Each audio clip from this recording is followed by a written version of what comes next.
It's 6:36. We'll call the meeting to order. First order of business is to make any changes to the agenda. One administrative change is just, it's 2025 now, in case anybody wasn't clear on that. Are there any other additions or deletions to the agenda? Public Works, I just wanted to add on truck repairs.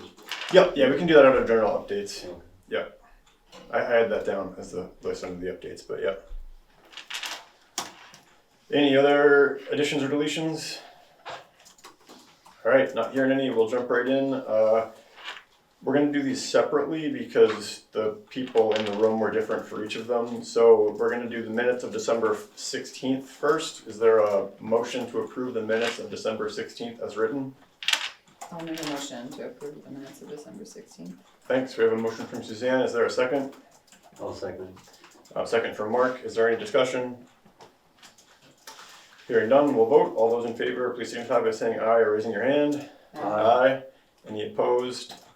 Any abstentions? We have one abstention. Oh, two abstentions. I forgot you weren't here too. I was not. All right, so the motion passes with 3 and 2 abstentions.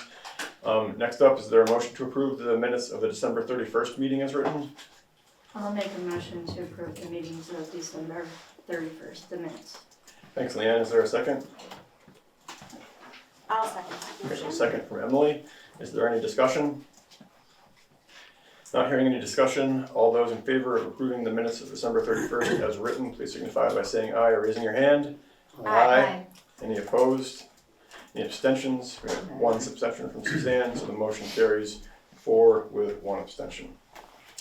That brings us to Public Works. First item up here is the municipal wastewater project. I do want to carve out just a minute to allow Leanne to address the conflict of interest question that came up. As I said I'd follow up with Leanne, and I did, and so I just wanted to give her a chance to say whatever it is she'd like to say. Okay, so I'm understanding that there's some fear about the fact that Abe owns a property and that I am voting on different things for the wastewater and that I may have some sort of financial interest in it, which I don't, but that's okay because I understand how people feel. I do not want to be a catalyst though to any kind of fear or mis or disinformation that tends to live in social media. So from right now, I'm going to recuse myself from any sort of conversation, participation in any of it, and I will not be voting on anything to do with the wastewater project. Okay, thanks, Leanne. There we go. So next up is the municipal wastewater project. So the first item under this is a voter petition that we received on Christmas Eve. And the petition puts forward 2 articles to be put before the voters on town meeting day. The first article would essentially strike I'm not going to read the whole thing because it's long, but what it does is it essentially strikes all the local option tax from the charter. So it in effect would repeal the local option tax. And the charter would essentially be the introductory language and then nothing. The second article, which I will read because it's not as long, is shall the voters of Montgomery adopt an amendment to the town charter as follows. Quote, any owner of a property that is serviced by a wastewater system and not deemed to be failing as defined by 10 VSA 1972-5 can opt out of connecting to any municipal wastewater system, and in doing so, the owner of said property shall remain responsible for only the same costs, taxes, assessments, levies, fees, and alike attributable to properties that are not served by any municipal wastewater system. Notice of opting out is satisfied by delivering a simple written notice to the town clerk. So these, again, this was received on the 23rd. Yeah, it wasn't Christmas Eve, that's what I wanted to say. Might have been the 23rd. Yeah. It was Christmas Eve when I found out about it, I guess. Yeah. Santa came early. So we did run this by our council, as we always do when we get these, and Liz checked the signatures, and the petition has 127 verified signatures, which meets the mark of the signatures required, and the language in here was deemed to be valid and appropriate as far as the legal nature of what's being asked and our duty to put the questions forward. So the petitions have been deemed essentially appropriate, and this will go to the voters on town meeting day. So this kicks off a process which adds a couple layers of complexity to town meeting day. Because this is a charter amendment, it has to be voted on by Australian ballot. It's not a floor vote. So the Australian ballot vote will occur that same day. We also need to schedule some additional hearings, and there's some time requirements around that. We also need to publish the notices in the newspaper. So again, there's some planning stuff that we have to juggle here along with the normal town meeting stuff we're already trying to do. So I'm working with Liz to get that squared away. Goes before the voters on town meeting day as an Australian ballot measure. If one or both articles pass, then it goes to the legislature for approval. If you folks remember last time when the original charter passed, it went to the legislature because the legislature has to approve all charters or charter changes. That took over a year for them to get to it, so it's not a quick process. So that's the process that would happen is if it did pass and we did not get a petition for a reconsideration vote, it would go to the legislature, and then the legislature would have to act on it, which would be either approving it or not approving it. There's a chance the legislature could not approve one or more of the articles. So that is the process for that. Any questions from the board on that? Okay. So again, we'll get the ball rolling on the planning for this and the notices and all that stuff. And just for the record, because there was some confusion, at least with a few of the people that signed this, if one or more of these articles passes, it makes the funding plan for the wastewater system not viable, and the project would essentially collapse on itself and not move forward. So the articles would essentially kill the project.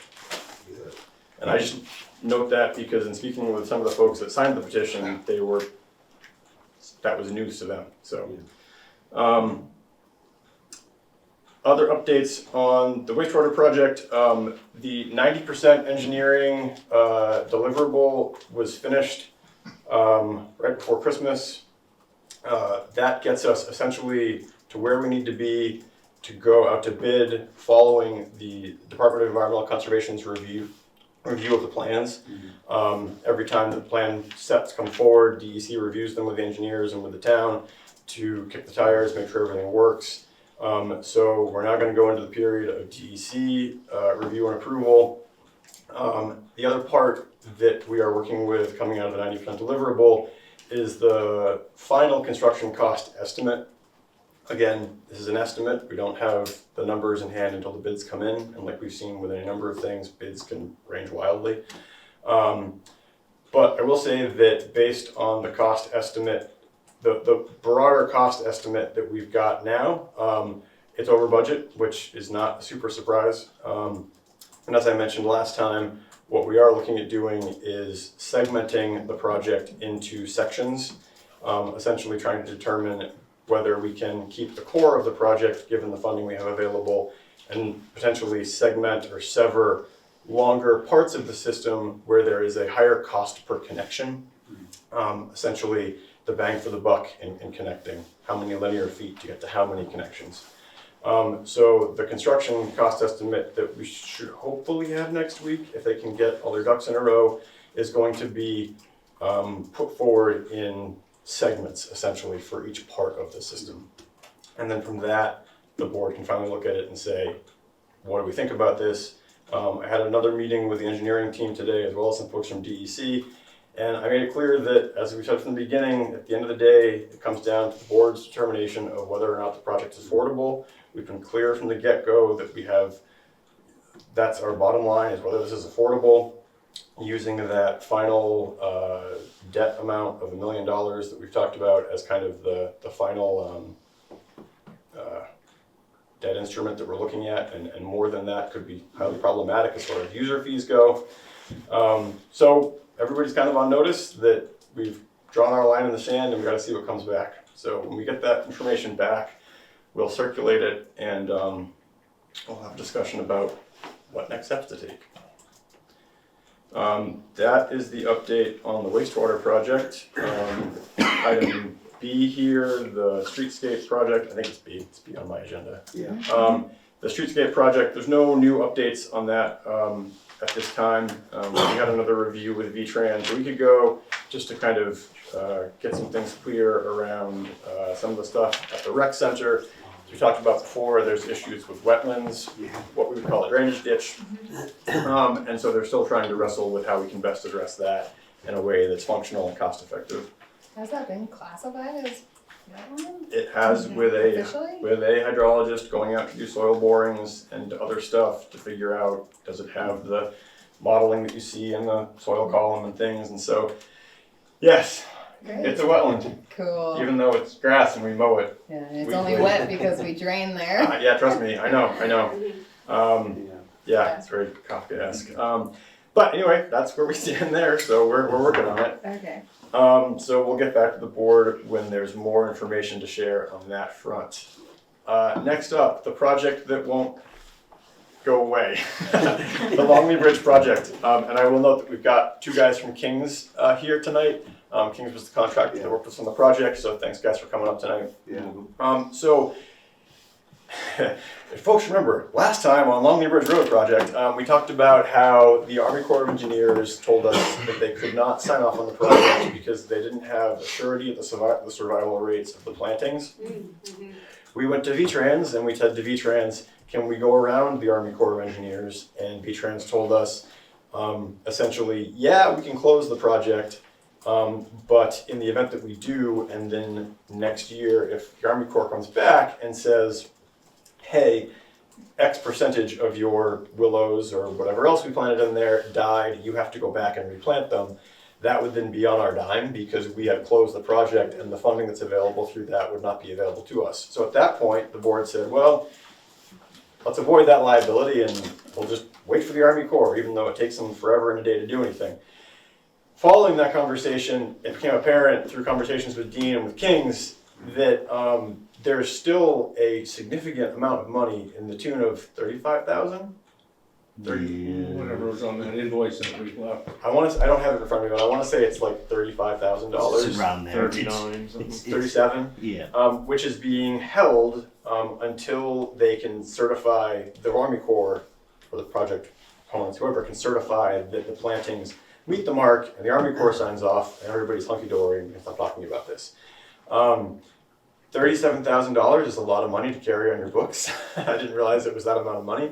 And so what I have talked to Dean about and what you guys have talked to Dean about is there an opportunity to potentially close the project out with V-Trans, but keep some portion of that in escrow to cover the costs associated with replanting? Probably won't take $37,000 to go plant another 5 dozen willow stakes. Yeah.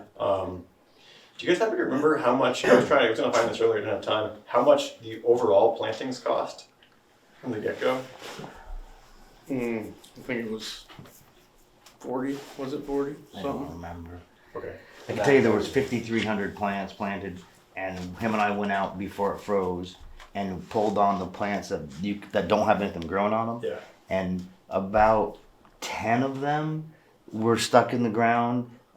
Came right out dead. The rest of them, I actually pulled one out that I shouldn't have because it was kind of hard, and I was like, "Is the ground frozen?" And it wasn't. And had a little teeny, so I stuck it back in there. But just because I wanted to see. But at 5,300 plants, at 90%, that means 530 plants need to have died. There are not 530 dead plants out there. Yeah. The problem is Amanda didn't come up. Yeah. Sorry, I'll let you finish. No. I'm just gonna say, like, we're all aware that the Army Corps basically like ghosted us for a year and then told us that it was not their fault for not coming to look at this. So basically the question is, can we close it out so that we can release a portion of the $37,000 back to Kings so they're not carrying that liability on their books for another 6 months, but retain some portion of it as a security should we need to go and do some replanting. I don't have a specific number in mind. I think what I had talked with Dean about in broad strokes was something around $5,000. Well, I can tell you that there's about, let's say there's even 100 of those that are bad. They're $2.50 each. Yeah. So you start adding that up, and you got maybe a half a day of pulling them out and sticking new ones in. You've got maybe $1,000 worth of total cost there. So if we 1,500. had to buy 500, would you say it was like 530 of them would have to die in order for us not to meet The the 90%. the criteria? Yeah. So if they're $2 a piece, I mean, if we held back, The thing is, we went there, we've got pictures of the whole thing growing, all of them growing, but a couple of these stakes. Yeah. And when you go to these stakes, if you go to, you dig down, you can feel them in the ground, so they look like it, and there's just that one variety. Yeah. Which I did tell them, this variety is not the best of varieties for this area. But that's neither here nor there. And so literally you've got $1,000 worth of work, $1,500 if you want to take 50% of it beyond that. Because everything is growing. She even said everything is growing but those stakes. Yeah. And the question came down to, is the 90% of the total growings or of each variety? My reading of the contract is, it's the total growing. Yeah.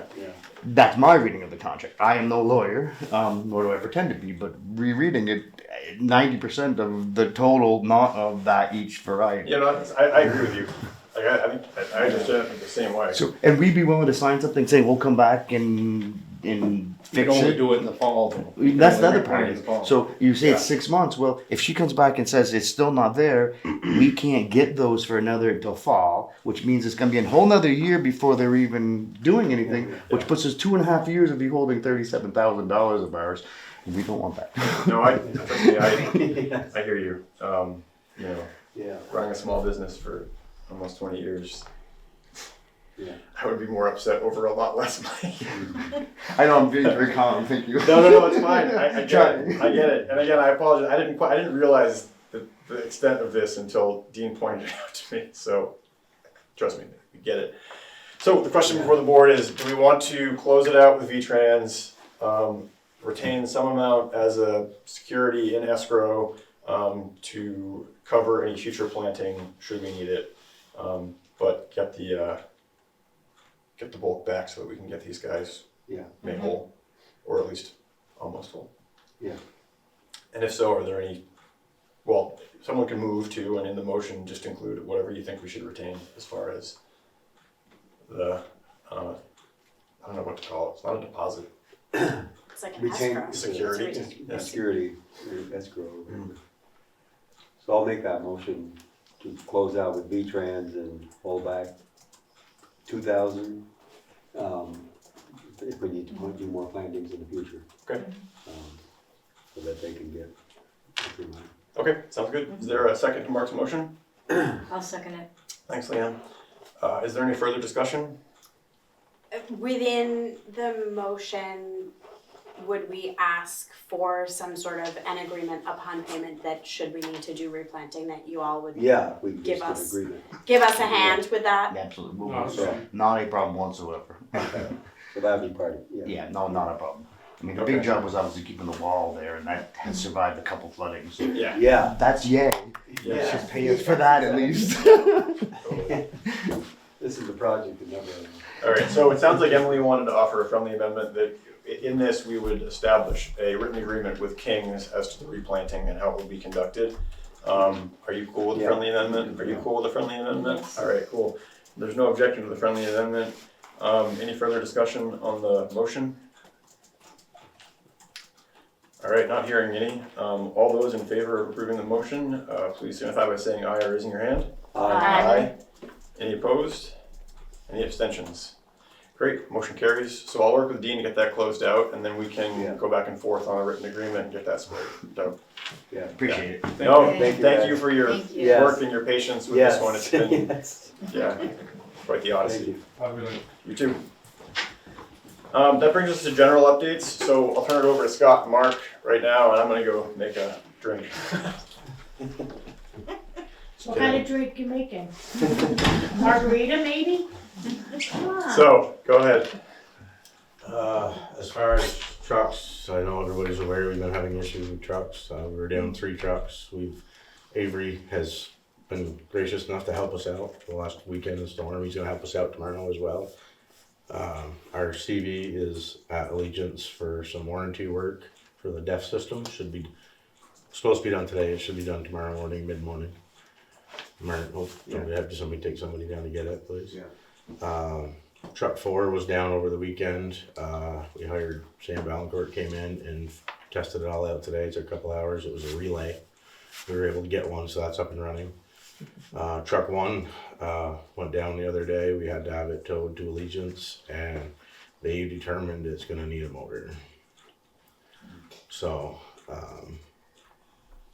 they have a number on what it would cost to replace it, but there is not one available. They're on national back order. So the truck is out of commission at this point, so we need to figure something to either temporarily place or however you guys want to go forward with that. And I know you and I discussed this, but I just want to make it clear that we have all of the service records for this truck that show that it's been serviced. Oil changes, It's oil changes and everything. air filter, everything. And All the so, work's done at Allegiance. yeah. Yep, all the warranty work, everything. Scott, remind me how old that truck It's a is. 16. It's got 110,000 miles on it. Yeah. So it's going on 9 years old. And I'm not sure the hours. I haven't checked the hour meter, but it's over 100,000 miles. Apparently that motor is not common, but known for that to happen on cylinder 5. And that's the one they say pulled the oil pan this morning, and it's cylinder 5.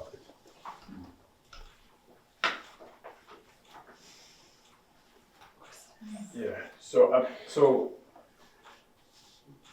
This is why we've been saying for the last 2 years, we need to get a new truck. yeah. 'Cause we shouldn't be keeping them that long, we should be replacing them. What's the lifespan of a truck? I talked with 3 other towns, and they're trying to replace trucks every 7 years. Yeah, Okay. you have the 7-year warranty. So. That's what the warranty is on them. Yeah, that one's been up for Obviously, this 2 motor years. is not, Nope, it's been up for 2 warranty. years on that one. No. When you guys bought it, you bought the 7-year extended warranty, but it's Yeah. been up for 2 years. So big picture, the budget committee is going to start meeting tomorrow, crafting the budget for town meeting day. So we're going to be doing kind of the whole cloth look at everything as far as where we're at, reserve account appropriations, what our debt service looks like on a positive note. The 2022, I'm sorry, the 2021 The CD. international fire truck. Oh. That's gonna be paid off this year. And also the 2022 Yep, that's CD one payment. is gonna be paid off this year as well. We don't have any payments. So we will be in a position where our debt liability is gonna be reduced, probably by close to $100,000 a year, if my math's right. So big picture, we've got conversations in the queue around kind of what we're doing, reserve account appropriations and things like that. But in the short term, in terms of getting us through the winter, The only, I call 4 or 5 places, the only place that has any trucks used at all, it's 2 years to get a new one. 24 to 30 months. The only place that I found is Allegiance has a tandem coming in this week that was a lease from the town of Shoreham. And it will be there this week, and it is available for sale or lease. It can be leased as well. so we could. It's got less than 60,000 on it, I think. The terms of the lease being like a couple of years, is that how they work I on think big you could trucks have, like somebody that? we'd have to, they didn't tell me the terms of anything, I didn't get into that. But it like Yep. could hypothetically Lease meet it the for- need to get us through Yep, and then until treat it right. either Yeah, until a new one would come, or. a new one or Yep. an engine Yep. or You said lease the or stars buy was align. option, it's around Start 150. They'd be asking around 150 for either lease or buy. What year was that truck you said? That's 3 years old. 3 years old. Yep. And it comes with a warranty. It comes with the part of the warranty still on the truck, and we can still do the part of the 7-year warranty through them. So it'd still be covered the entirety that we would have it, up to 4 years, till it's 7 years old. Because I was worried why it was coming in after 3 years, but it was a lease. They're leasing their trucks now and showroom instead of buying. Okay. And their new one comes tomorrow, their new lease, so they're delivering that one back. And it's an option. And the Alliance holds the lease. I believe, yes, they do. Yeah. I believe. You're looking around 300,000 for a new truck, so it's 150. Yeah. 3 years old. So if we went with a lease option, would we be able to get on the register for a new truck for that 2 or 3 year point where this one would be ready to turn over? The truck isn't the issue for the 3 year, 24 to 30 months. It's the body, the plow, and the wing. The setup is the issue of the long term. You can actually have a cab and chassis in about 6 months. So the one from Shoreham, that's got the plow, the body. It's set it up. We could plow today with it. Okay. Yep. Because I think, what I remember, I think you had said that, yeah, you could get the cab and chassis for like 175. Once the Western Star with Charlie Boys was 171, Mac was 174, and International was 176. Okay, and then it'd be another 30 to 40 grand to put. 130, 40 grand. Oh, 100, wait, an additional? 300 for a new tandem set up, all ready to go. No, but to get the cab and chassis for 175, we'll Yep. say, And and we then took take this our stuff and put on it on there. between 30 and 40. Okay, so you're looking at, we'll say, 210 for 210. round numbers. Yep.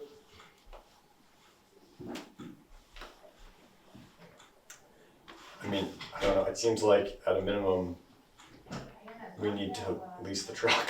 Yeah. And we need to start budgeting and get our name on the list for whatever the Yeah. next is going to Get a be. truck. But will you just clarify for me so that I'm understanding properly? We are not looking to purchase the new plow and this and that and all No, the accoutrements that go with it We can because take we every- have that We stuff. can take everything off. We'll see. It gets It'll stripped stay on down and they get back Yep. the, No, we would take it off We- the truck that we have that's broke. right, We would take all of the stuff that we already own, put right, it onto the new cab and chassis. okay. It would save us around 100,000. Yeah. But the Shoreham truck has all that already on You it, can so, go get it yeah. and drive it home. So the scenario that we're playing out here is that we lease the truck And it would just go back to them for the after we're duration done. of time that we would need to then purchase a new cab and chassis and get the stuff on it. Yeah. That's what, okay. What is the cost for a new engine for that truck? Right here. They sent an estimate today from the international dealership. It is for everything 48,000. Okay, so But you is can't. that, We can't get one. It's on. right, National I back order. understand that, but should we lease this truck, do we also like think ahead and say are you calling it truck 4? No, that's One. not. That's truck one. No, truck 4 was all, like that's like really old one? Yep, that's the one we Yeah. bought last year for. Right. That they're using now for the. Right, but I mean, I don't know what the longevity of that is gonna be, so then do Yeah. we bring back truck 1 with a new engine in it?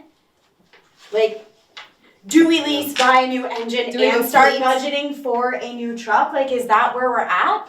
We won't need, It's an option, but Hey, so the one thing. So I'm not like- trying to spend No, money. no, no, I don't want to No, go thinking that I am, I'm just like trying to cover our bases. I like where you're going with that. I would. I'm feeling like I need more numbers in a different format to make decisions like that. Oh, for sure. And with Aaron in the room. Because I also want to understand some of the implications of the debt service and stuff. So again, going back to like the immediate concern. yeah. I mean, what I'm hearing is it sounds like the solution that's on the table is just to lease this truck that was Shoreham's truck. Okay. If there's no objection, Chris has his hand up. Did you? Yeah, I was wondering, What's the price difference from leasing it and buying it? What's the benefit of leasing it instead of buying it? I don't know. You know what I mean? Like, why I would you don't want know. to give $150,000 for a lease if you could buy it for $150,000? I don't know Oh, numbers. You know, They want it's for 150,000 sale. either way. It can be leased or buy for 150,000. Oh. Either way, It can be bought for 150. I don't know what the lease numbers would be. They just said that's an option. yeah. But they didn't Right, so say. you don't lease it for $150,000. No, You're no, paying for it for it a would period be- of time. Yeah, Whatever they Just come like out, they're any paying for the lease. 3 years. yeah, No, buying And is then you give it 150. back Yes. Yeah. after 3 Well, years? yeah. Okay. yeah, I don't know the numbers of the lease. They just said it was an A bit option. confusing. yeah. We'd yeah. have to call down and talk with Dan tomorrow Okay. and get actual numbers. They want They want 149.9 for the truck to buy it. The lease, it's still an option to lease because the truck can be leased up to 7 years. So there's 4 years left on lease that we can With buy. a warranty. Yeah, yes, yes.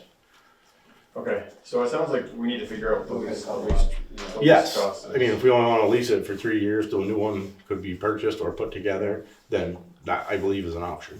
And that's, yeah. And so you're gonna call tomorrow to get I those. can, I just didn't wanna dig into it until I talked to you. No, I I think, think we need to. I think that's really. yeah, I'm just wondering what the best way to do this to expedite things is, but also, I think that Make if sure we're doing our we talk duty. with them and if we're willing to do something either way, they would let us take the truck. yeah, So it would get us out of the blind until we decided which way to go with it, if you decided to. yeah. Yeah, I'm just thinking process-wise, we can either authorize you to, enter into the lease agreement, or we can authorize Mark to enter into the lease agreement. We can do it with a cap on the, I can try to get numbers Price. tomorrow for you to look over and give to Aaron to see what works. yeah, I don't wanna, I I don't mean, we could wanna, hold a special I don't meeting. wanna right? hold Why don't we you do that, and back. then we just have a special meeting, you know, after we. If folks are cool with that, I mean, we've got budget meetings tomorrow night and Wednesday night. Yeah, So, I can more than likely Tomorrow have is numbers by Wednesday, tomorrow night. Tuesday. yeah. what's that? I could have numbers by tomorrow night. Okay. All right, well, if that Those are works. warned meetings, so. Yeah, okay, and they are warned as select board meetings. Actually, it does say select board at be present, so, okay.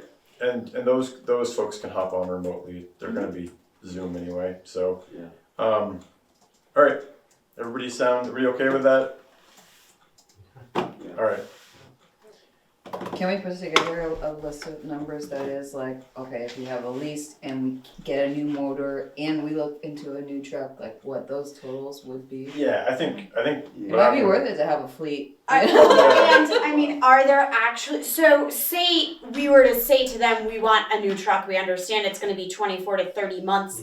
Are we giving them a deposit, are we giving them any money, or are they just moving forward with that? It depends which dealer you go with. Okay. One dealer is you pay $500 at Charlie Boys.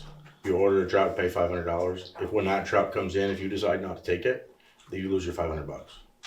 International, when you order the truck, you have to take the truck. Okay. So it depends on where you go and which dealer you go with. Okay, On but a there's new no one. huge financial implication Not up if front, we're to no. put our name on the list in order to begin this process, because it sounds like Not that I'm aware of. our fleet's Yeah. not getting any newer. No. No. And the roads aren't getting any better, Um, puts wear and tear on the vehicles. Yeah. So, you're gonna investigate the lease option. Mhm. We'll hold a special meeting, or we'll tack it onto a budget meeting to approve the arrangement. We'll also start to game out a number of scenarios around long-term solutions here. Yeah. Bringing in Aaron to the mix to look at, what the debt prospectus looks like, and, the whole package in terms of all trucks. And we'll go from there. I mean, the CV should be good for another 5 to 6 years. So, I mean, everything that's gone it's been warranted. This Yeah. stuff here is deaf, it should be warranted. Yeah, It's a wiring harness apparently that derated the truck. okay. So, Were you able to get the Jaysville truck running? yep, we got it running this morning Okay. Yep, it was down for 2 days, ended up being Sam Valancourt, we hired him to come in and he tested it out, it died inside the garage. Okay. And it ended up being a relay, Okay, great. for the fuel relay. And you got the CV back today? Nope. Oh. No, they said the parts were there, so they said it'd be done this afternoon, so we drove down to get it and the wrong wiring harness came in. It's supposed to be here at 6:30 in the morning. They said it'd be done by 9:30 tomorrow morning. So Avery's coming in the morning to help us do the small route.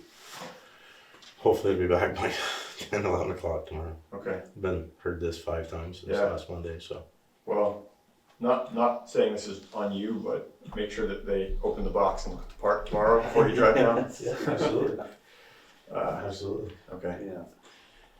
But we had to go down anyways because when they towed it down, they took the dry shaft off, and they forgot to take the dry shaft when they left. The record did, so we had to bring dry shaft. So comedy Bring nerves. some like sage down to the town garage or something. You're gonna go smudge the stuff. Yeah. out. Mike, Get the bad juju out. How to get there automatically now. Okay. Yeah. All right. Any other updates? What's going well? How's the grader repair coming? I haven't talked with them. It's been gone for a couple weeks, but of course the holidays Yeah. laid everything out. So I haven't bothered to. We'll call this next week here and see what's up. Anything major I would have heard, but hopefully another week or so. Anything else for tonight? Okay, well, I'm golden. as we talked about, budget season's in gear, and we're probably not gonna get to Public Works this week, it's probably gonna be next week before we get to that part of the budget.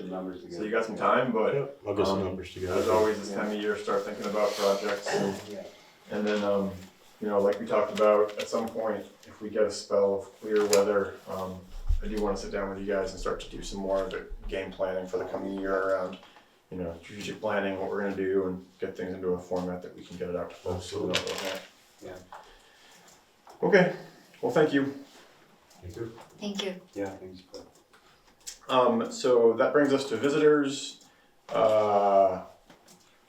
go in the order folks got here, and I know that Peter was the first one in the room, so we'll start with Peter. I'm gonna loop around to the back if you don't mind. Okay, and then beyond that, I guess I think I was. you got, okay, Yeah, I just had a few questions. So the 1% tax that we're charged, I was thinking it was just room and sales tax. So, but it's more than that. It's anything we buy that comes into Montgomery or anything we purchase in Montgomery, we're all paying an extra 1% on that. So anything from Amazon or whatever we order, we're charged an extra 1%. yes. Correct? From Napa, truck parts that come here. Fuel oil, things like that, everything. So, yeah, as soon as I found that out, I started having stuff shipped to school. Save them. It's a lot of money. Okay, so that answers that question. I was trying to go back. And what is it, you were talking about a viable cost of the septic system. So what is your top dollar as far as what you feel is a viable cost? Because it went from 11,700,000 to 12,900,000 for half the project. And now we're talking about, or you're talking about cutting off different parts to make it viable cost. So what is that cost? Because now it's getting smaller. I feel the project's getting smaller, but the cost is getting higher. Yeah, so, we don't have a number, like, this is the overall total project cost, that is like the red line. What we've been looking at is more, what is the user fee?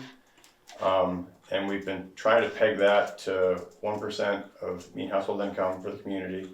The state generally says between 1 and 2, and we kind of said, no, it's gotta be pretty damn close to 1.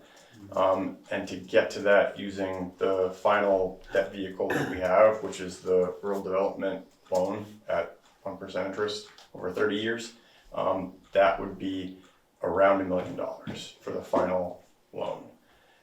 And so that's kind of the metric that we're looking at, and what feeds into that is the money and the funding stack and everything else. So again, I can't say like 12.9 or 11.7 is like the red line. It's how everything feeds into the affordability metric and the final loan. For the users. But if you're gonna be Yeah. serving less people, yes, cost is gonna be more, so.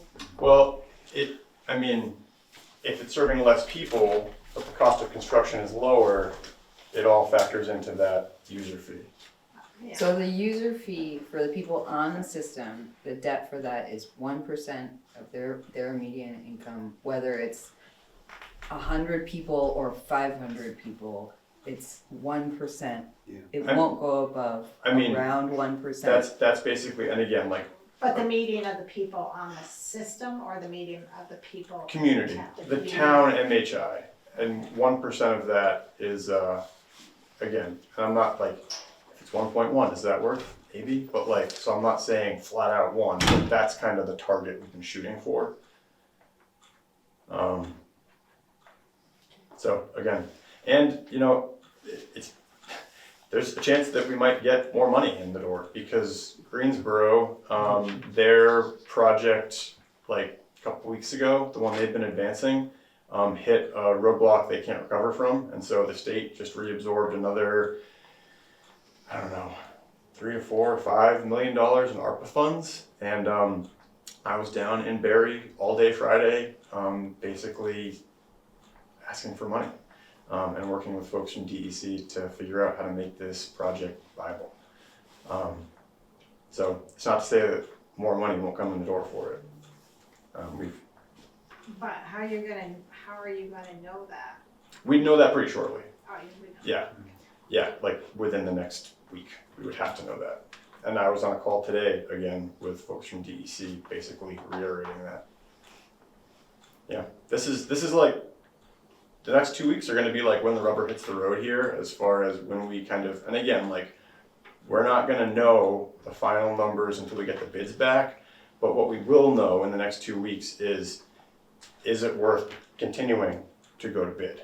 And the reason I point that out is because there are things that we're doing right now that cost money, and if we do get something back next week that says like, no, this isn't feasible, even if we go to bid, there's no way this is gonna come back as viable, we're not gonna continue working, even if we don't have those bid numbers back, because we know pretty well that like, that's probably not gonna be viable.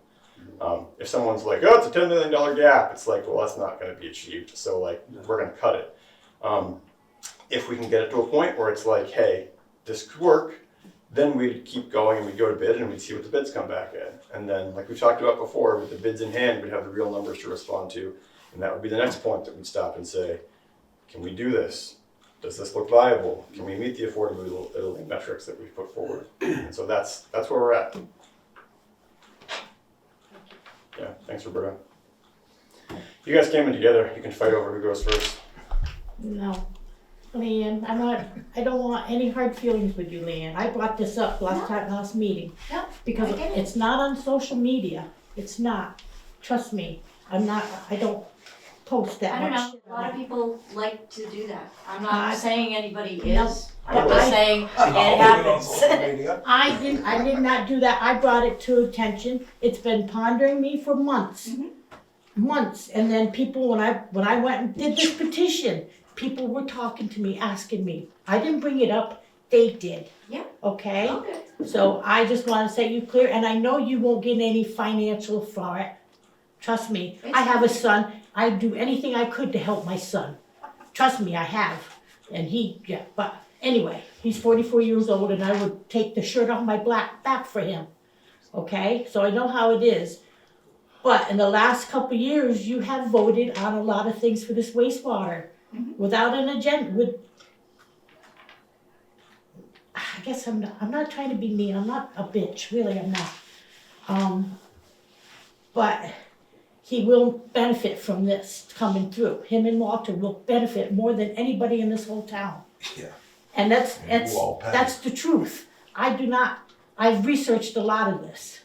And with you on here, and now you taking yourself off that, which is nice, which is really, gotcha, I give you the kudos to do that. I really do, because I would have said, whatever, you know?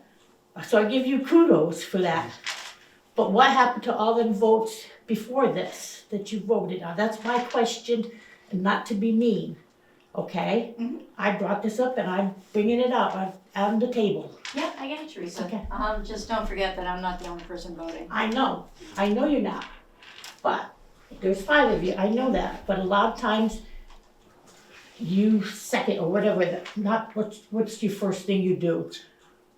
approve it, then there's somebody that seconds it, but you have approved a lot of them before anybody else seconds them, and that's, And they could all have voted no, and it Yeah. wouldn't have gone through. but I just wanted to set clear with you, it's nothing personal, trust me. No, This it's is- all good. But I've talked to a lot of people. Charlie knows I talked to a lot of people. He probably knew I was doing this petition last time I was here. Cause he knows I talk to people and I know he talks to people, so. But I just wanna set that straight for Don't you, worry, Teresa. okay? Yeah, what's your timeline on these meetings? You gotta hold 2 public meetings, right? Yeah, so the timeline is, the legislative body of the municipality shall hold at least 2 public hearings prior to the meeting to vote on the charter proposal. The first must be at least 30 days before the vote. The second hearing shall be held no later than 10 days after the first public hearing. Okay, but do you have some kind of a timeline, or? That's the time, I mean, You can hold it 30 days before the vote, or you can hold it longer than 30 days before the vote? So, the first must be at least 30 days before That's what I the vote. mean, Yeah. so, Yeah, I mean, you got a lot of time right there, right? You got February 4th to be what, 30 days before the vote? yeah. So you got a couple more weeks in January. Are you planning on having a meeting in January? Or are you waiting until February 4th? I honestly, I don't know. All I did was look at the guardrails as far as like, what do we have to do? I gotta go talk to Liz and make sure we're clear on like the normal timelines for town meeting and things, cause this adds a layer of complexity to this where I wanna try to work with her to make sure everything is efficient as possible, so we're not like missing things by having to duplicate things, you know? So I don't have dates. We don't have dates yet, but we have guardrails as far as like when they have to be and the process. So I'm gonna work with Liz to figure out like, so we're clear on the normal town meeting timeline as far as postings and things like that, when the warning's done, and then see how this overlays on top of it. And then we'll figure out based on the normal calendar and whether the hearings are standalone hearings, we could hold the hearings as part of a regular meeting. So in the next week or so, I gotta get with Liz and work this out, and then we'll talk about it again later this month. But those are hearings down at the Grange like we did before, right? You go in a big area, the whole town comes, right? The meetings. They can be. I mean, we can talk about the best place to have This is them. not a select board meeting that we're talking about. We're talking about like a public meeting. So it's a public meeting. A hearing doesn't mean it has to be in a room of any given size. Depending on what we expect for turnout, we might hold it in any given place. I mean, we've held hearings before, and like, I mean, Mark can attest to this. Yeah. We're sitting in the Grange Hall like, no one's here, you know. I'm sure you'll get some. So like, but you know, and for this, my guess is there's going to be more, which is great. I think I would hope folks come to these hearings because, you know, one of the nice things about town meeting is that when things come to the voters, there's an opportunity for debate and discussion. Whereas with an Australian ballot vote, someone can walk in off the street and they just respond to what's on the paper in front of them. And like I said, in talking with some of the folks on this that signed this, the language is clear and it's completely valid, but if people aren't plugged in already to what's going on, they might not actually understand what they're voting on. And so I hope folks come to these hearings. I want that opportunity to talk and debate and have folks learn more about what it is they're voting on. But that's the process. So yeah, so we'll figure out like what this process is, locations, all that. Okay. Yep. And yeah, the 1% goes for any taxable item that you purchase delivered to you here or purchase in town. I don't think people understand that, so a lot of people didn't understand that. They thought it was only for room and board or, you know, rooms and meals, but they didn't realize like they buy something on Amazon, they're paying 1% tax, and they also don't realize that the state is taking 30% off the top of that for administration. So you're only getting 70% of what we're paying. You know what I mean? You're only getting 70% of that. So people didn't realize any of that. Yeah, I no, mean, we talked to about that. a lot of Talked people about that last meeting. Tosca said she was going to go after it and fix it. Yeah, so no, the 30%, it's actually 33%. So it's even. And yeah, I completely agree with you. there's efforts in Montpelier underway through the League of Cities and Towns to try to change that as far as how much the state keeps.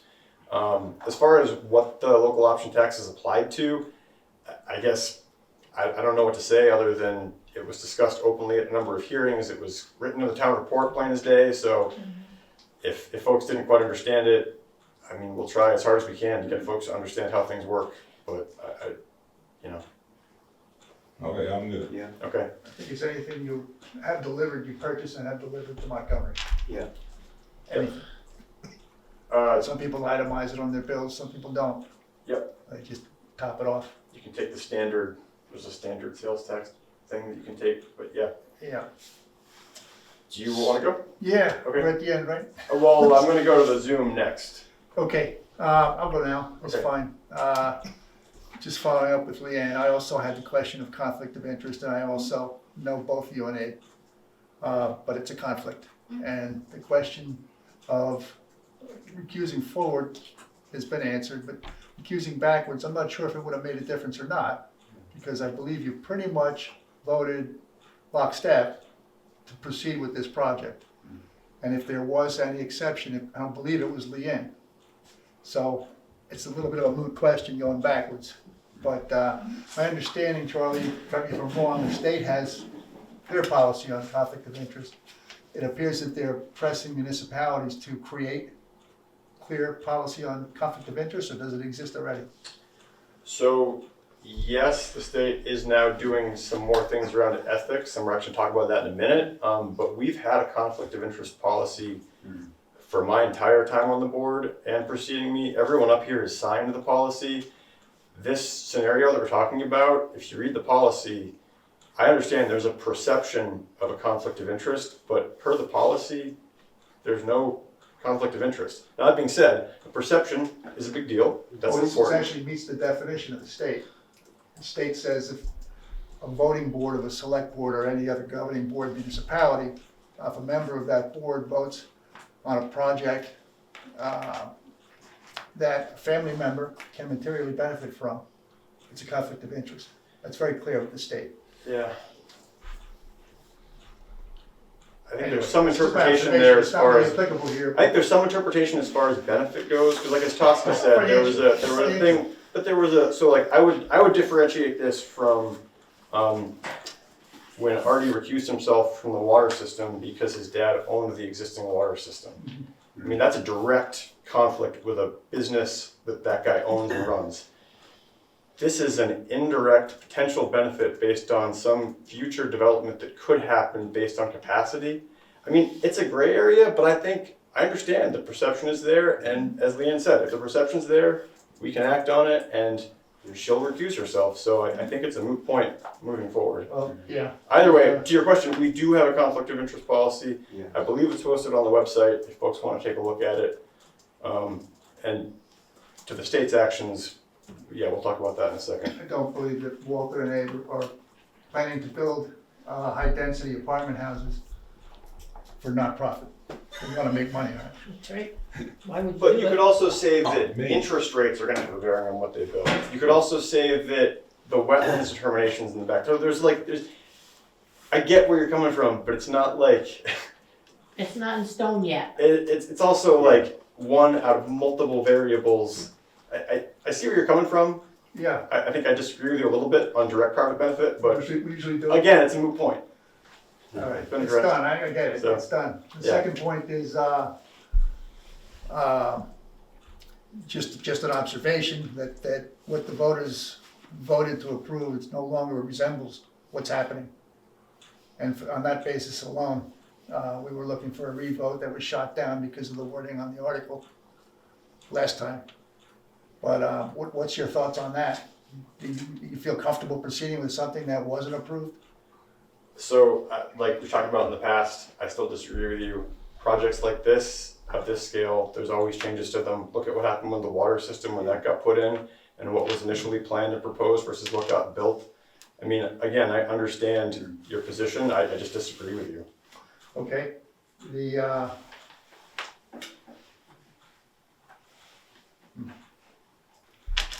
point 4, the last, you have, your sites for processing I understand you went and visited some of the Jandros to buy some property.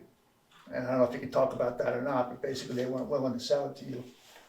Yeah, so one of the things we've been trying to figure out is how to cost effectively and from a systems perspective, design one of the pump stations we need. And the places we were looking, one of which was kind of right on the border of the Jandros property. And so yeah, I went and we talked about it and said, hey, this is something that we're looking at. Are you interested? We had a long chat. They've got circumstances where they're not interested in it, and that's 100% fine. And so we're not moving forward with any of that alternative. You have options? Yeah. You do? Okay. The last point just came and went, so Well, maybe if you don't mind, after whoever's on Zoom. yeah, if you think about it, we'll circle back. Thank you. Larry, visitors? Nice, guys. Listen, I wanted to ask about the ARPA funds. Do you have those targeted for a particular purpose? And I'm just going back when we were sending the grader in for repair and the issue of not wanting to use the ARPA funds. But if there's a lot of ARPA funds available and you're targeting them for something else, that's fine. I guess we should know about it. But I'm also wondering about helping out with the purchase or leasing of these trucks for the town. Yeah, thanks, Larry. So we don't have the funds earmarked or obligated for anything. We have used them, and I apologize. I had a piece of paper that had the balances and how much we've used to date for which source, and it's probably sitting on my desk at home, so I can bring this next time. But to date, what we've used the ARPA funds for, and what we've kind of used as a principle for them is to try to use the ARPA funds to leverage additional monies. So using them as match to other grants. And so where we've used the ARPA funding to date was match for the replacement of the streetlights with the LEDs. And that's something that after 5 years, we make it back anyway in money we've saved. We also used it to support work up with the telemetry and the stuff on the radio communications. And I'm blanking on the third one. But I will bring this back with the balances and the amount we spent. But to your question directly, we don't have the remaining funds earmarked for anything specifically. Our kind of guiding principle with the money has been to try to use the money to leverage other money, so generally in the form of match to other grants. The one area that we have talked about using ARPA funding is for the work on this building, the renovation project that we're still kind of slowly moving forward with to this structure that we've talked about. Liz and Aaron are working up the newest round of estimates for all that, and so we'll have more information there to react to. But that's the only other place that we've discussed. But again, nothing's been formally obligated or set aside. So you have to set a priority on something which you want to use it for. I think the two things. One is kind of trying to operate under the principle that we want to use that money to leverage other money. And then again, one priority we've talked about is the renovations to this building, but there's been nothing formal as far as earmarking or reserving it to date. And I couldn't hear everything that Scott said, but I do hope when we do go for a replacement truck or whatever, even if it's a lease truck, that we go to other dealers that carry a different brand, Mack, Freightliner. There's a lot of vehicles out there, probably might cost us less than dealing with the present people we're dealing with. Yeah. Yeah, we're looking around. Yeah. Okay. Thanks, Larry. Yep. I don't know who was on here first, but Mike, if you're there, if you want to hop on for visitors. Yes, can you hear me? Yep. So I'm just following up with really where Peter came with regards to this and what you had said earlier, Charlie, that this is obviously an attempt from the townspeople to force the opportunity to decide whether or not moving forward makes sense as we stand here in 2025. We'd ask you guys to do it voluntarily.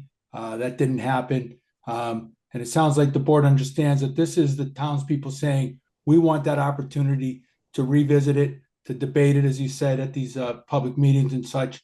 And so my question is the board, in understanding that this is the town asking for that vote or forcing that vote, if indeed the vote goes through to amend the charter as proposed, will the select board honor that democratic process and stop moving forward on this project? Or are you going to continue to work to try and find other monies around that, despite the townspeople telling you what their democratic view is? That's my question to the board.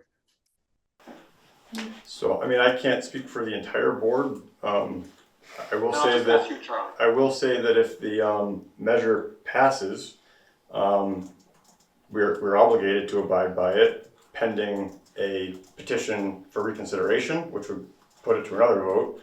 And then, as we talked about, it would then go to the legislature for their action. But as far as like trying to fill the hole that would be left from the local option tax, I mean, I don't see how that's possible. So, I mean, yeah, I don't think we really have an option, Mike. Well, I guess that's my question. I mean, are you just going to just voluntarily agree that that's the end of it, or are you going to look to see if you can fill those holes and, in a sense, go forward with this project, even if the people have told you they don't want to go forward? Are you going to agree and voluntarily agree that the democratic process has happened, the town has spoken, and honor the voice of the town? Again, personally, I would say yes to the extent that the framework of everything remains the same. I mean, if I go out and buy a Powerball ticket tonight and win $100 million and come to the town and say, I'll pay for everything, plus I'll put enough money in escrow that the interest rate will pay the user fees in perpetuity, I mean, I might offer that. So, you know, if we're going to talk in hypotheticals, we can go in any direction, but given the current framework, if the local option tax goes and the financing, you know, implodes and the project's not viable, personally, I'm done. I mean, I've spent enough of my life chasing this that, you know, I'm burnt out, man. I'm committed to it because, you know, it's a project to move forward on, but I'll pause there. Other members, do you want to respond to Mike and the democratic process? I think we're almost gonna know which way the wastewater is going before this, even if the vote, you know, before the legislature even comes back. I mean, I think we're gonna know if it goes out to bid, if it's too high, it's gonna stop then anyways, before, you know. I agree with Mark. I don't know that like it's going to necessarily get to this point because I have a sneaking suspicion that our bids are gonna come back like pretty high and it's not gonna meet the affordability metrics for people within the town, which has always been like the threshold that this board has considered because we're not in a position. I don't want to speak for everybody, but I don't think that any of us are in a position that we want to like put people out with this project. And so obviously if there's no tax, like local option tax funding to support the debt service on this project, Mike, I think that like you're not really considering like the integrity of this board by asking that question. But my opinion on your antics is neither here nor there. Other board members, again, I don't want to speak for everybody, so if you want to chime in, feel free to. I mean, my understanding is if the project fails, the 1% sales tax is supposed to be for the wastewater, so if the whole project fails, then that just stops anyways. Yeah. We vote on it. That's what we voted The way on. that we wrote it is Yeah, that it we gets vote. it gets voted on. Yeah. Yeah, I think it sunsets when the debt's gone, or we can revote it. I don't have the Yep. language. Yeah, That is how whatever. it was written. It was when So technically, if there's no, I mean, what we would do, if there is because no right debt now service. we are carrying some debt in the planning loans that we've received. Now those loans also came with the subsidies that we've discussed, either the 50% or the 2080. And so the idea has been that the local option tax has been generating revenue. It will continue to generate revenue. And so the idea has been that should the project collapse, two things would happen. One is that I would go to the governor and basically say, hey, can you forgive our debt on this? We did our level best. Yeah. We tried our hardest. We busted our asses.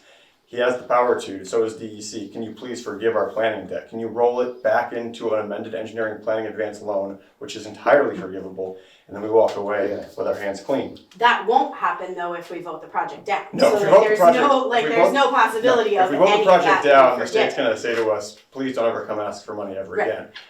Now, if the state does not forgive the loan, then the idea was that we'd use the money that we've built up in the local option tax reserve to pay that off, and then just move forward Yeah. as is.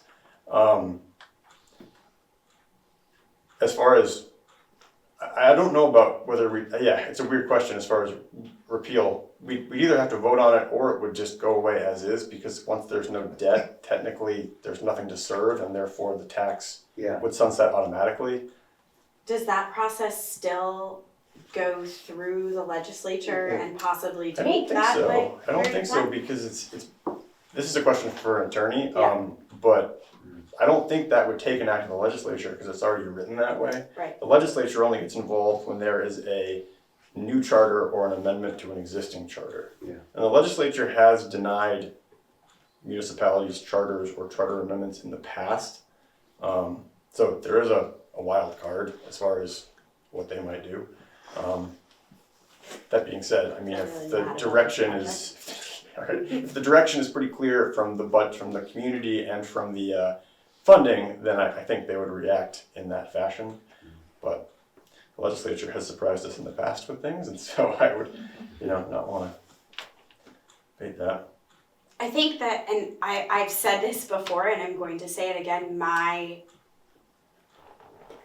don't like to speculate, but my fear is that now that this project has been brought up and has had so much attention on it at the state level, as far as funding goes, like that the state come to us and say now, like, even if it's 2 or 3 years down the road, like now you have to do this project because like these systems or this whole system has been identified as failing, and then we don't have a funding stack to support it. Yeah, I don't know. Again, I mean, hypotheticals it's speculative, but Leanne or Suzanne, do you have? Nope. Oh, that's right. I'm sorry. Oh, stop. I mean, it does feel a bit with this question that you're implying that this board wouldn't honor the democratic process, which to me feels, I became a select board, and I think most of us did to serve the benefit of this community, not for any sort of personal gains or personal agendas. So that's doesn't feel too great. But also just like, I would ask this people in attendance here, and I will ask this probably at the other hearings that we have, which is like, there is this like looming fact that like when these things get voted down, like the state, that's like a kind of a big, F you to the state for the funding opportunity that they've provided for us, and that in the long term, is not a great thing for this community. Like, we rely on state funding and state dollars for so many projects, and like any projects that may come in the future that you might be on board with, even though you're not on board with this one. So like, as a community, is that a risk that is worth it? I asked him when this all started, cut me out, cut my road out, and none of this would ever happen. He had the choice. I went right to him and said, leave us alone. Up from my house up to 4 houses. So Wait, now you're doing it though. Now you're doing it. Time out. So you're saying that if we sever your residents from this project, you will drop your opposition to it. No. No, not anymore. now. That's what you. Not now. That's what you're saying. I went. Cause coming to these meetings, So then I have are learned a you- lot So from you're just all of serving you. yourselves, not No, the no, no. community. I mean, Yeah. you said on Facebook, Teresa, I don't care what the town does, just end it at my house. So it's pretty clear that, like, Yeah. you know, what's your main concern here? Now, the whole town is, cause the people I've talked to. We know you talk to everybody and you know everybody. No, But, like, I don't, what's I your don't main know concern? everybody. What's Trust your main me, concern? trust me, I don't know everybody. But I do know this is wrong, and it's been wrong the way it's been from the get-go, from your yellow light. What the f is a yellow light? Listen, You know, excuse my language, but my thing is, I asked you way in the beginning, you would never had any of this. Maybe. But I've learned a lot from everything you've been teaching here, and I've been reading a lot. I was told once I was ignorant. Well, guess what? I ain't ignorant no more. No one on this board is. No, I didn't say the board. I didn't say the I board. just wanna make that No, clear. I give kudos to all of you for dealing with people like me. I really do. And other people that have done this. But now I've learned more and I've talked to more people. Okay? That's my concern, the way the people think, then talk. I don't go and give them, say, this is what Charlie said, Okay. this is what, you know what I I mean? understand, no, and if I could go back in time and just sever this and not have you and your neighbor trying to implode it, I wish I could. We didn't, we're here now. Yeah. Hang on, I'll get to you, Chris, but I wanna go back to Mike and just, was there anything else, Mike? I don't wanna cut you off. No, I thank you. Okay, thank you. We do gotta go to Merle. Is it quick, Chris? Well, just to the point where I spoke to you in front of in front of the barn and told you that if you opted me out of this, I would not go against it. Yeah. And you said there's no opt out. You're gonna go on. I basically told me either you're gonna steal my land, and I'm not into my land being stolen. Yeah. So let's just put it that way. Okay. But you did tell me there was no opt out, and I told you that I would leave it alone because I don't care what one builds on one's own land. Yeah. I only care when you subjugate me to a payment for the next 20 years and I lose my land in the process. That's my problem. I don't care if you build skyscrapers down there. Fair. It doesn't matter none to me. Fair. I do want to just say that the mandatory connection is it's nothing personal. It's just the Yeah, economics but of the you're process. changing it now. And without the economy of scale, the financing doesn't work. But you're shortening it down and cutting off people all the time. You still I need asked you to cut me off. But you still need the economy of scale of the user base to make a system viable. But are people That's gonna why- have to pay That's if they're not why. on it? If you're not on the system, there's no user fee. What I'm saying, if you shrink the system down to say just the center, and that cuts me out, Yeah. I don't have to pay anymore. No, there's no user fee. So you are talking about shrinking the system But- down. but So think the about it this mandatory way. connection was a. Yeah, but Chris, think about it this way. If it costs $1 to connect a house in the center, and it costs $50 to connect your house because of how far it is, and we cut you out, that also reduces the overall cost of the project. So you are reducing the user base that pays the user fees, but you're also reducing the cost of the project. So yes, you'd have less users paying those fees, but the cost of the project also goes down. It's not like the cost stays constant without you paying on it. Merle, I'm gonna go to you. Merle, do you have anything for visitors tonight? Oh, well, as usual, I do. There's some disturbing unanswered questions about the projects.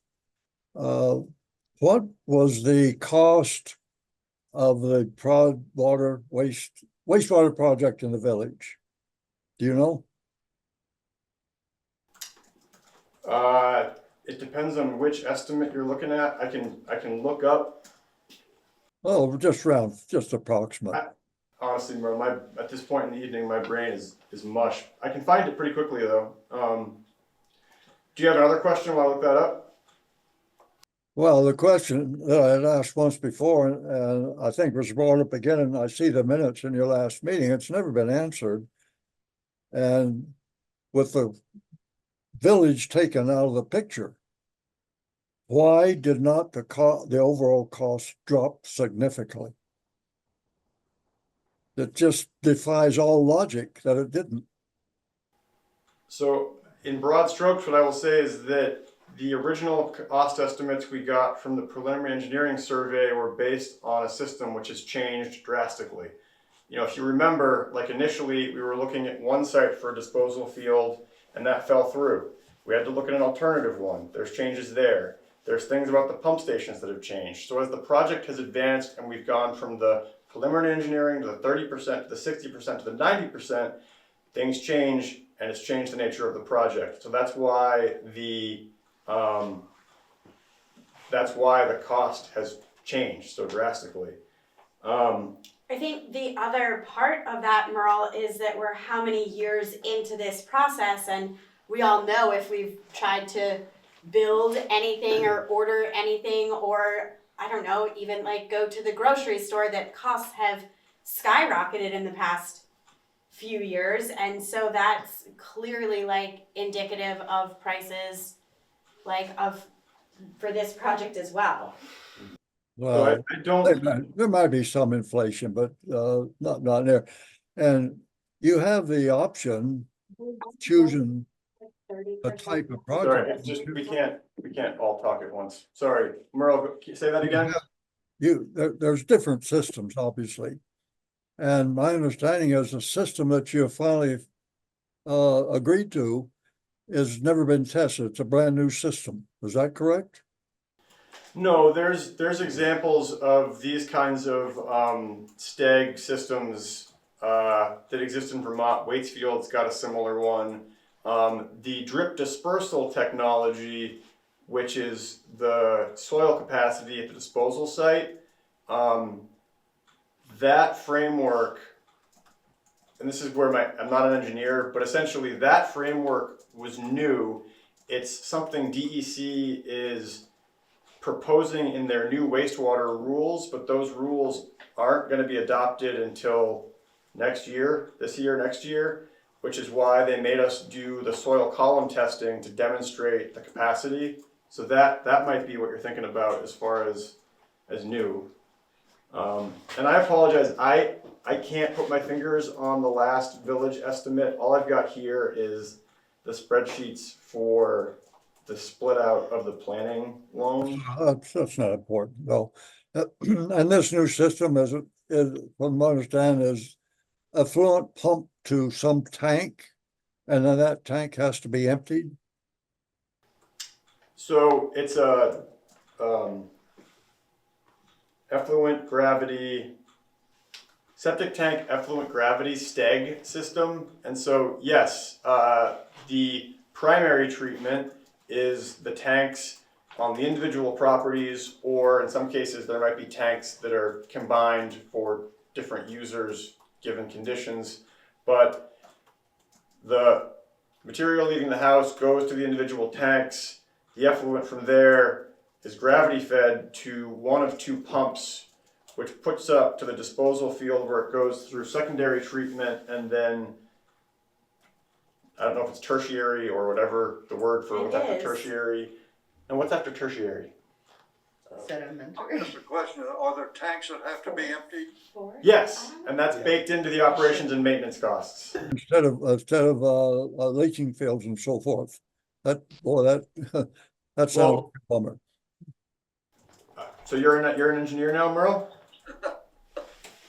And you don't, for some reason, I don't know the individual cost of the project, I guess, because that question was asked at the last meeting. I see the minutes.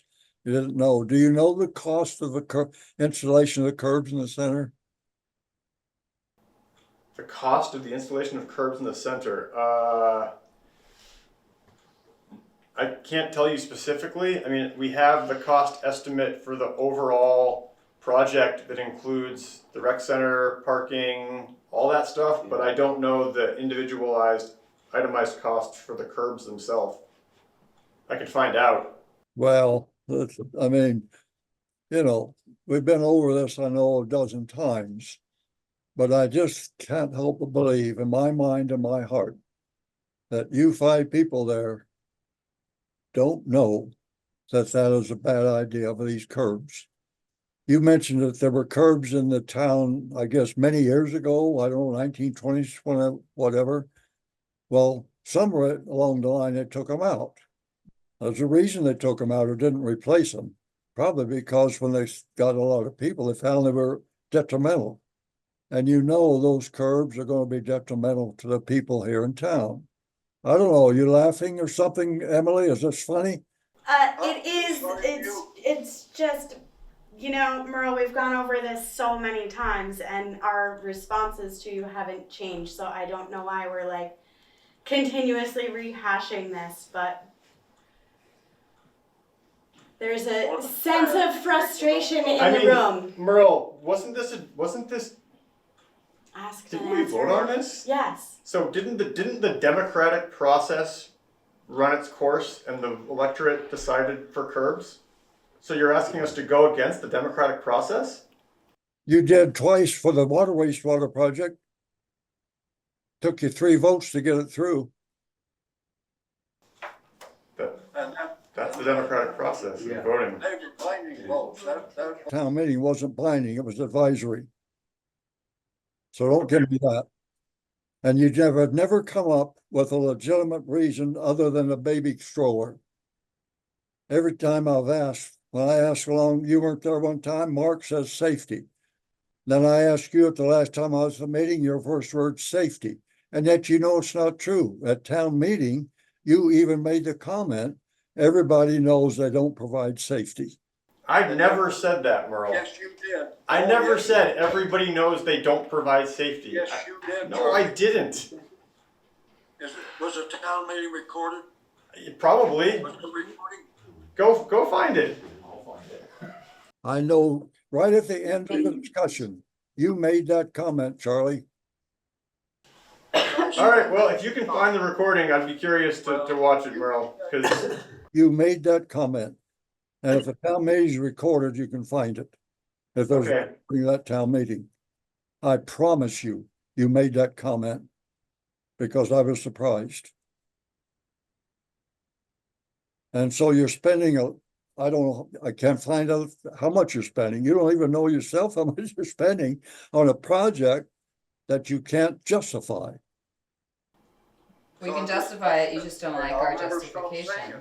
I don't care. You're tired of it, but I will never stop saying it because it is a terrible, you're going to hurt the people in this town. Where are you going to park? And that, if you recall, Charlie, at the very beginning of the project, you were asked the purpose of these. Do you know what your comment was? I'm sure you can tell me. Yeah, to prevent parking on 118. Do you remember that? I remember that. I'm going to rely on you to tell me what I said, Merle. So you just tell me, I'll listen. Well, that's what you said. That was the answer, to prevent parking. Yeah. Okay. Okay, another subject, cell phone coverage. I don't know if you could pursue that in any way or not. We don't have coverage here. I guess it's just a few weeks ago. Luckily, we had 3 of our children here. We had emergency to call 911. We have a land phone. We have one of these things here too. Every one of the kids has a cell phone. We have a cell phone. I even got one of them lively things, jitterbug things. You're supposed to be able to push a button and get 911. We could not get 911. The kids had to get in the car and took me down the bottom of the hill and met the ambulance down there. And the governor, and even I think going all the way back to Jim Douglas, talking about getting cell phone coverage over the state, but nobody seems to do anything about it. I don't know if you folks could get on legislatures, if you could do something about getting better cell phone coverage up here. That's bad when you got an emergency and you can't get caught and pick a 911. Yeah, no, I mean, that's a completely valid concern, Merle, and I understand it. That's out of our control. We can certainly, can I finish? We can certainly continue to advocate for greater coverage and expansion of coverage, and I'm happy to continue doing that, every opportunity that I have. But nothing hasn't been brought up, to my knowledge, hasn't been brought up. Maybe it has to some degree, but I don't think to the extent that when somebody had an emergency and couldn't get 911. I mean, that's bad. I guess in So you won't have to put with me another year, I guess, anyway, Charlie, because my wife and I, she wants to move closer to emergency medical services, so we plan on, as bad as I hate to move here, Sal, I guess we're gonna have to move to someplace closer, so you ain't got too many more months to put on me, Charlie. Okay. Anything else, Morel? Oh, that's it. Okay, thank you. So that brings us through visitors. Old business, town hall committee status, we'll just carry this forward. We haven't seen a new proposed building use policy. ARPA, so we've talked about ARPA some already. This was mostly to go over the balances that I thought I had in my stack of papers, but apparently don't. And you know, just to reiterate, the meeting, the special meeting that we had was simply to take that one extra step the feds are requiring to formalize the standard allocation of the ARPA funds so that they don't come trying to take them back. So that's been finalized, it's been recorded, signed, so that's now taken care of. The Natural Resource Conservation District Flood Resilience Hazard Mitigation Study. So we're gonna have a presentation by the Conservation District and the folks they're working with on February 3rd. So the February 3rd meeting is, just put that on your calendars. We're gonna have a presentation and discussion on the mitigation strategies they've come up with. So that's that item. The hazard mitigation plan, so Charlie, I'm Charlie, sorry. Me, Still. myself, Mark, Doug, and Greg met with Sean from regional planning to kick off this process. We put an RFP out for consultants to work on it with us. So far, I think we've had 2 responses. The bid openings for those are going to be January 10th, so Friday. There is a grant to pay for this. It's the grant is for $9,862.50. I'll be specific. There's a 25% match requirement, so that would mean $3,280 would be paid on our behalf. So the total budget for the project would be $13,000 and change. So again, the RFP's been out. We've had 2 bids come back to my knowledge. We sent it out to 3 contractors who do this, and we're going to open the bids up on January 10th. So that is the update on the hazard mitigation plan process. Again, we want to make sure this is in place because without this, the ERAF rate we get, which is the reimbursement rate should we have a disaster, is lower. So having this rate, having this plan in hand gives us the highest reimbursement rate possible. So that's that. Town ethics liaison. So Let's see if we get an email today. yeah. So as we've discussed, Act 171 is requiring municipalities to appoint an ethics liaison to serve as the point of contact with the State Ethics Commission. Our municipal clerk, Liz, has volunteered to serve in that position. So at this point, since we need to make this appointment as of the 1st of January, I will open nominations for the ethics liaison, and as we've talked about in the past, this has to be an employee of the town. Are there any nominations for the ethics liaison to serve as a point of contact with the State Ethics Commission? I will nominate Liz Riley to take the position of town ethics liaison. Thank you. We have a nomination for Liz. Is there any other nominations? Hearing no other nominations, we'll close nominations. All those in favor of Liz Riley serving as our ethics liaison, please signify by saying aye or raising your hand. Aye. Any opposed? Any abstentions? All right, we have appointed Liz as our ethics liaison. New business, budget committee is going to start meeting tomorrow.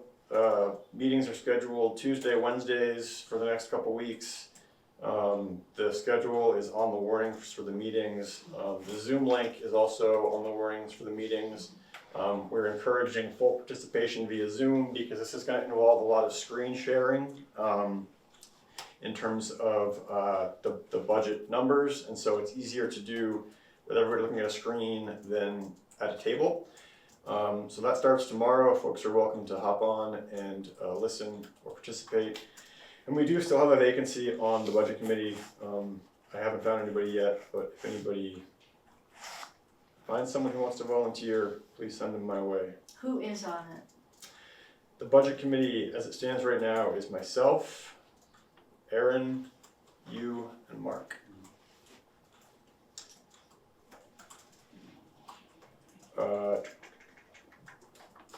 We have no liquor licenses, we have no fleet permits. So that brings us to the end of our agenda. Before we adjourn, I just want to ask the members, the next meeting we have is a holiday.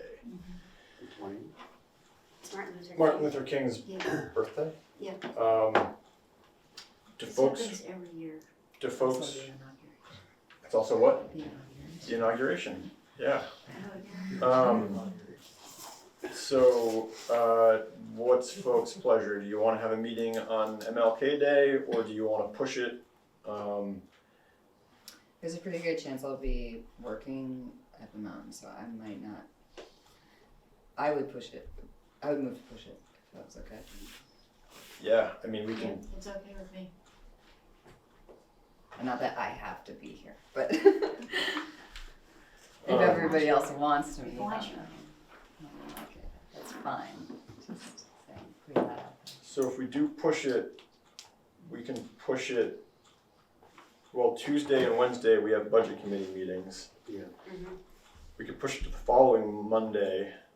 I can't do the following Monday. I can't either. We could push it to Thursday, the 23rd. Or we could also just hold it on the, so you're not available. I'm speculating, I mean, but that's my, Fine with Do you have a budget committee meeting on the 23rd? No, No. the budget committee is meeting the 21st and the 22nd. that. Yeah. So we can push it to Thursday, the 23rd, if folks want to. What's the consensus? Use your words. 23rd is fine. 23rd? 23rd will work. Are you available the 23rd? I'm like looking at my phone that has nothing in it, like pretending that I can tell you, Okay. but I don't know. So we can continue to discuss this via email because it's a scheduling matter. So discussing this via email is not a violation of open meeting law because it's a scheduling matter. So I'm gonna put that out there as a think about this in the next 24 to 48 hours, and then you're gonna see an email from me asking which way you wanna go, and then we'll ward the meetings accordingly. I can Sound good? probably confirm within the next 24 to 48 hours if I'd be working then. Okay. Anyways. All right. It's really neither here nor there. So think about that and we'll circle back to it. And with that, we're through the agenda. So a motion to adjourn would be in order if we've got one. Charlie, did you miss something in your agenda? I probably did, Larry. What did I miss? Looking under the town hall. Oh, I just said we're gonna carry that over because we haven't received an updated building use policy from them. And I wanted to ask one question about a statement that Suzanne made. Did she indicate that the state may punish us if this sewer system falls through for future project funding? Did she indicate that that might happen? I mean, if we vote down all the work that we've done this far that the state's been in support of and all the funding they've provided us, it would seem to me that they wouldn't be enthusiastic about offering us another, substantial grant for a project of this nature or something comparable in the future, in the near future at least. I'm not sure that they can punish us like that, but Yeah. then so again, I'm not a politician. No, it's a hypothetical, and I think you're right to some degree, Larry, that with some of this funding, it's agnostic. It's based on pollution control points and things like that. Other parts of the funding come from sources which could decline us. For example, the CDS funding through Sanders. I don't know how that works and what that process looks like, but if you give a community 2.7 million and they give it back, are you likely to give them more? I don't know. It's a hypothetical. So I don't think any of us can say for certainty what the outcome would be. Yeah, okay. Have a good night, everybody. Yeah. You too. You too, Larry. Don't debate with your loved ones when you get home. I didn't hear what you said, Don't but debate with your loved ones. we don't debate, we fight. Just kidding. We bicker. I lose that fight. Yeah, make a motion to adjourn. Thank you, Mark. It's our second. I'll second. Second from Suzanne. Any discussion? If not, all in favor? Aye. Bye. Any opposed? Abstentions? All right, motion carries and we stand in adjournment. Thank you. Good night, everybody. Everybody. Good night.